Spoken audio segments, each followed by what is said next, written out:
Assalamualaikum warahmatullahi wabarakatuh. Perkenalkan, nama saya Tasya Fauzia dari Universitas Garut, Fakultas Pendidikan Islam dan Keguruan dengan jurusan Pendidikan Ilmu Pengetahuan. Di sini saya akan menjelaskan materi tentang etika berkomunikasi dalam Islam untuk memenuhi tugas mata kuliah etika Islam dengan dosen pengampu Ibu Hilda Aini Syifa. Nah, di dalam Al-Quran disebutkan ada 7 jenis perkataan yang baik, yaitu yang pertama qaulun ma'ruf, yang kedua qaulun sabit, yang ketiga qaulun sadid, yang keempat qaulun balik, yang kelima qaulun karim, yang keenam qaulun masyhur, dan yang ketujuh qaulun layyin. Yang pertama, qaulun ma'ruf. Qaulun ma'ruf atau perkataan yang baik adalah perkataan yang identik dengan kesantunan dan kerendahan hati. Al-Quran mensinyalir bahwa mengucapkan qaulun ma'ruf lebih baik daripada bersedekah yang disertai dengan kedengkian. Dalam Quran Surah Al-Baqarah surat kedua ayat 263. Nah, sudah jelas perkataan jenis ini itu adalah perkataan yang santun, sopan, dan mencerminkan kerendahan hati. Yang kedua adalah qaulun sabit. Qaulun sabit atau ucapan yang teguh. Perkataan ini punya argumentasi yang kuat serta dilandasi keimanan yang kokoh. Tidak ada keraguan yang menyelimutinya. Kezaliman yang nyata patut dihadapi dengan perkataan jenis ini. Dalam Quran surah Ibrahim surat ke-14 ayat 27. Nah, perkataan jenis ini itu merupakan sebuah gagasan yang kokoh dengan dipenuhi keimanan dan contohnya diterapkan pada perselisihan atau kezaliman yang terjadi. Yang ketiga adalah qaulun sadid. Qaulun sadid atau perkataan yang benar, tiada dusta dan kebatilan dalam ucapan ini. Kata sadid berasal dari sada yang berarti menutup, membendung atau menghalangi. Qaulun sadid yang diucapkan berfungsi untuk mencegah terjadinya kemungkaran dan kezaliman. Bukti ketakwaan seorang mukmin diantaranya gemar mengucapkan perkataan ini. Dalam Quran surah Al-Ahzab surat ke-33 ayat 70. Nah, perkataan jenis ini adalah perkataan contohnya ketika adanya penolakan melakukan sebuah kemungkaran.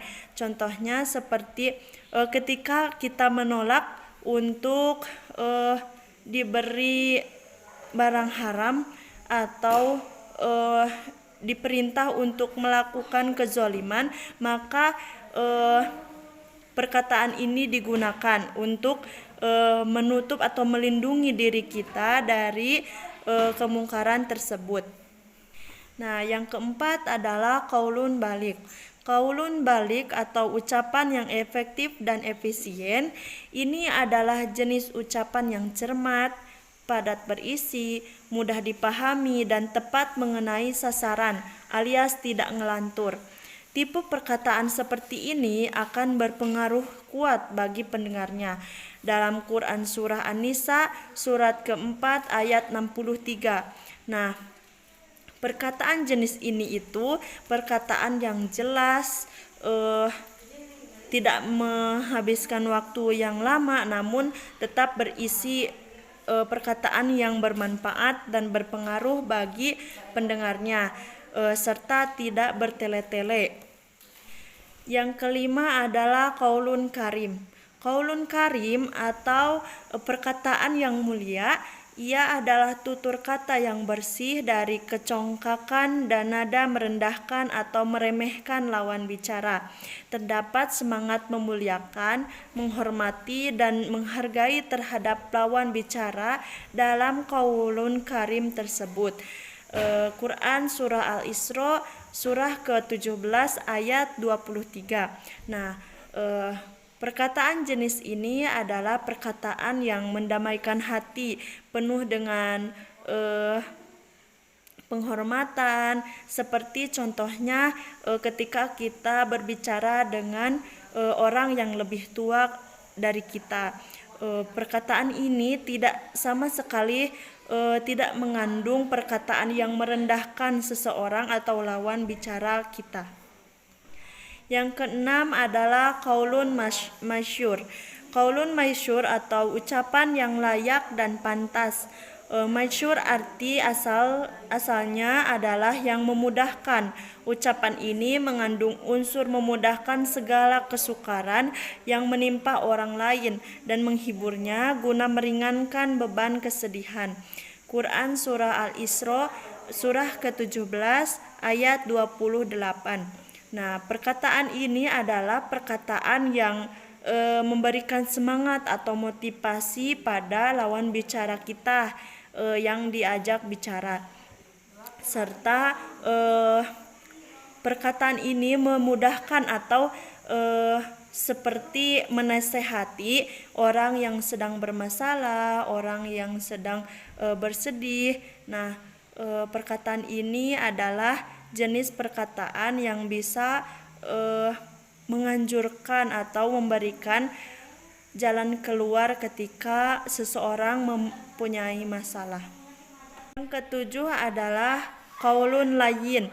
Qaulun layyin atau tutur kata yang lemah lembut.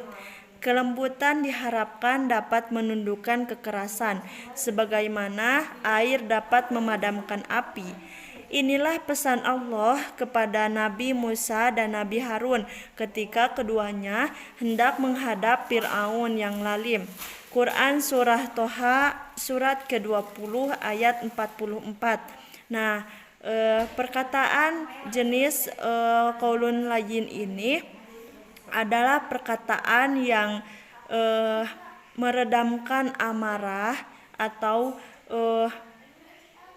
perkataan yang menumbuhkan kesabaran dalam hati kita. Contohnya ketika kita mempunyai masalah dengan seseorang, mereka itu mencaci kita, lalu memancing emosi kita, maka perkataan yang dikeluarkan atau qaulun layyin ini adalah perkataan yang akan menyabarkan kita dari seseorang yang mencaci dan menghina kita tersebut. Nah, itulah ketujuh jenis perkataan yang dianjurkan dalam Al-Quran. Selanjutnya, Rasulullah Shallallahu Alaihi Wasallam pun mengingatkan bahwa Muslim terbaik ialah yang orang-orang Muslim lainnya selamat dari bahaya lisan dan tangannya atau perbuatannya. Hadis riwayat Bukhari dan Muslim. Nah, Rasul pun mengingatkan bahwa seseorang yang bisa menjaga lisannya, bisa berhati-hati dengan lisannya, bisa berkata baik dengan lisannya, itu akan selamat dari bahaya apapun. Dan siapa orang yang dapat menjaga tangannya atau perbuatannya kepada orang lain itu, maka ia akan selamat dari bahaya. Kalimah thayyibah atau perkataan yang baik merupakan perkataan yang direstui oleh Allah Subhanahu wa taala. Dalam Quran surah Ibrahim ayat 24 sampai 25.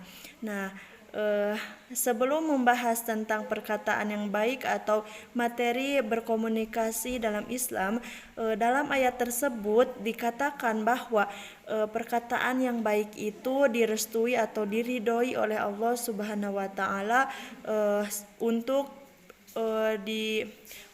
dikatakan oleh seorang umat muslim.